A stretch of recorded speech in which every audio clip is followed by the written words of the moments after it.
남과 북 1년여 만에 끊어진 통신 연락선을 다시 복구했습니다. 1년여 만에 북한이 왜 우리 정부의 손짓에 응했는지도 궁금하고요. 또 남북 연락선 복구 배경 그리고 향후 남북관계 전망도 궁금합니다. 전문가와 함께 짚어보겠습니다. 홍현익 세종연구소 수석연구위원 나와 계십니다. 어서 오십시오. 안녕하십니까. 안녕하세요. 정말 희소식이네요. 네. 네. 오늘 아직 금메달이 없는데 네. 이게 남북 관계에서 금메달을 국민들에게 드린 것 같습니다. 네.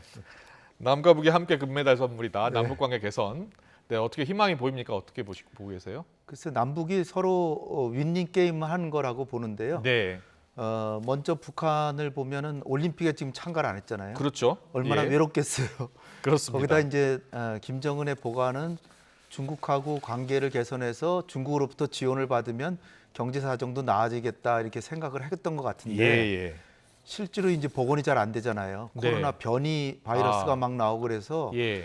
다시 한번 그 문을 다 잡으면서 그러니까 문을 다시 걸어 잠궜죠. 예, 그랬죠. 그냥 한두 달 전만 해도 이제 중국하고 재개가 되면 식량도 오고 뭐 여러 가지 북한의 숨통이 트이겠구나 했는데 네. 그게 또 안 되잖아요. 그렇죠. 그리고 이제 김정은 입장에서는 가장 큰 게 이제 바이든이 이제 들어서서 뭔가 새롭게 자기가 요구하는 대로 대북 적대시 정책에서 좀 변화하는 모습을 보이면서 회담을 하자 그랬으면 북미 대화하느냐고 지금 바쁠 텐데 네. 그렇지가 않잖아요. 미국이 우리는 조건 없이 대화하겠다라고 하지만 김정은이 걸은 그 적대시 정책 철회와 관련해서는 전혀 뭐 움직임이 없잖아요. 그렇죠.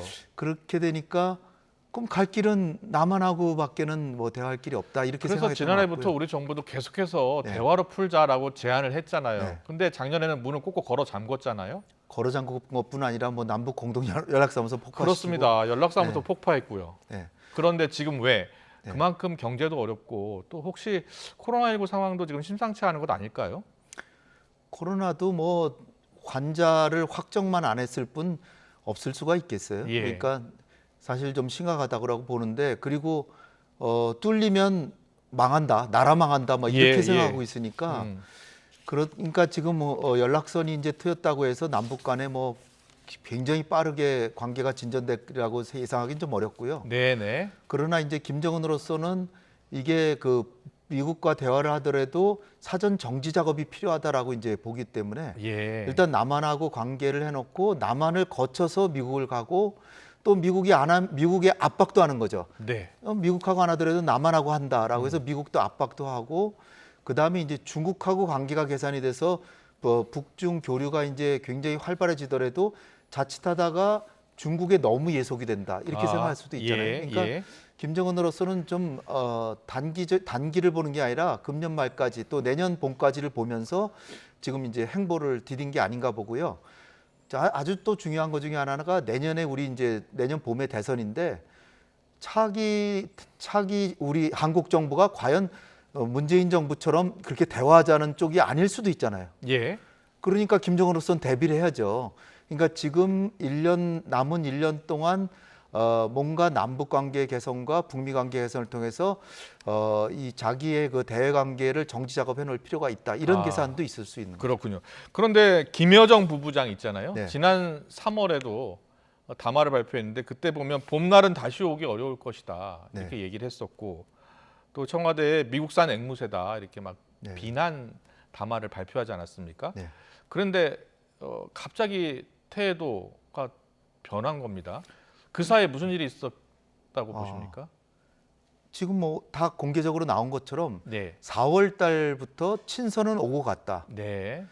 그리고 과거에도 보면 그 우리 공무원 피살 사건 때 예. 그때도 나온 서훈 안보실장이 직접 발표했잖아요. 예. 사실은 대통령과 위원장 간에는 친서가 오고 가고 있었다. 예. 그리고 코로나 상황에 대해서 김정은 위원장이 우려하고 또 북한도 집권하는데 내부 상황이 개선되기를 바란다라는 상황이 서로 오고 갔기 때문에 겉으로 하는 그런 남북 간의 관계하고 정상 간의 관계는 좀 다를 수 있다 이렇게 그렇군요. 보여지고요. 그럼 앞으로도 김정은 총비서가 남북 관계를 적극적으로 챙길 것이다 이렇게 보십니까? 남북 관계는 김정은이 항상 챙겨왔고요. 예. 그러나 이제 김여정을 내세우느냐, 뭐 아니면 김영철이 통전부장으로 금년 초에 복귀했습니다. 네. 김영철이라고 하면 총정찰국장으로 천안함 폭침의 주역이라고도 하지만 트럼프 만나서 북미 회담도 했던 사람이죠. 평창 올림픽 때도 왔잖아요. 평창 올림픽 예. 때 특사로도 왔고요. 예. 그러니까 김영철을 통해서 할 가능성이 크지만 예. 그렇지만 챙기는 건 항상 김정은이다. 김정은의 동의 없이 대남 관계에서 뭐 변하는 건 없다. 그러니까요. 김여정의 담화 역시 김정은의 네. 동의가 있어야지 가능한 건 아니겠습니까? 그런데 이제 김여정은 이제 작년 여름에 이제 변신을 꾀해가지고 그렇습니다. 대남 예. 강경파로 이제 강경파의 대변인이 됐기 때문에 우리 정부나 한국과의 관계에서 조금 뭐 싫은 얘기할 땐 김여정을 내세우고 예, 예. 그러나 이제 김정은의 이미지는 손상된 게 없거든요. 예. 그러니까 그 좋은 일 할 때는 김정은이 다시 나오고 하겠죠. 알겠습니다. 남북관계 개선 굉장히 중요합니다. 꼭 남북관계 개선돼야 하고요. 그런데 지난해 남북간 대결 국면에서 앞서 잠깐 언급하셨지만 남북 연락사무소 네. 폭파했잖아요. 네. 그리고 서해 공무원 피살 사건도 발생했었고 여기에 대해서는 북한이 네. 공식적인 사과 입장 그런 것들도 필요하다 이런 지적이 있거든요. 네. 어떻게 전망하세요?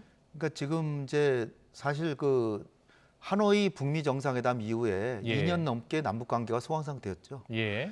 그렇기 때문에 지금 이렇게 좋은 기회가 왔는데 너 사과해라 그러면은 다시 깨질 가능성이 크기 때문에 예. 지금 공식 사과를 받아야 된다라고 너무 나서기보다는 예. 좀 슬기롭게 남북 관계를 가져가면서 그들이 좀 기분이 좋을 때 그럴 때는 하지 말라 그래도 사과하기도 하니까 예.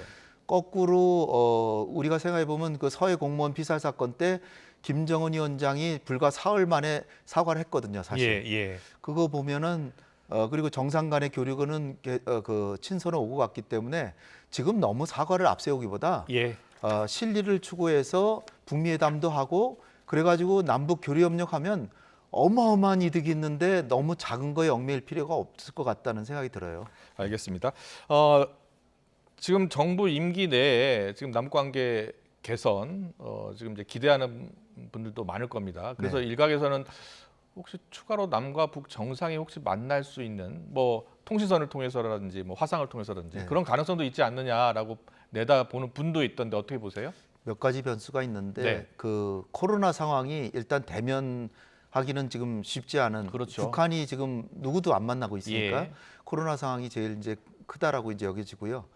그다음에 이제 올림픽 끝나면은 미국은 내년 2월에 그 베이징 동계 올림픽 있잖아요. 예. 거기에 대고 미중 관계가 안 좋잖아요. 미국이 중국을 계속 때리면 그렇죠. 남북 관계가 빨리 가기가 어렵거든요. 예. 그런 것도 이제 변수가 되고 그다음에 이제 김정은이 과연 우리 문재인 대통령 만나서 실리라고 생각되는 부분을 생각할 수가 있을까? 네.